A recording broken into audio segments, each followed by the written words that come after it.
बुलढाणा जिल्ह्यातील मलकापूर इथं इंस्टाग्रामवरील पोस्टवर एका तरुणानं आक्षेपार्ह कमेंट केल्यानं तणावाचं वातावरण निर्माण झालं होतं। दरम्यान एका मोठ्या जमावानं घोषणाबाजी करत पोलीस ठाणं गाठलं। पोलिसांनी तात्काळ बंदोबस्त वाढवत परिस्थिती नियंत्रणात आणली।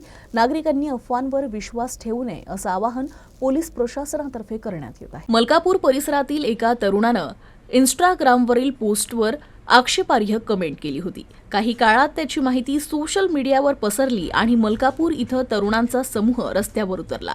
यावेळी जोरदार घोषणाबाजी करण्यात आली। काही वेळात हा जमाव पोलीस स्टेशन समोर पोहोचला। तसेच कारवाईची मागणी करत यावेळी प्रचंड घोषणाबाजी सुरू झाली। दरम्यान त्याची माहिती तात्काळ वरिष्ठ पोलीस अधिकाऱ्यांना देऊन बंदोबस्त वाढवण्यात आला। तसेच शहरात देखील मोठा पोलीस बंदोबस्त तैनात करण्यात आला आहे।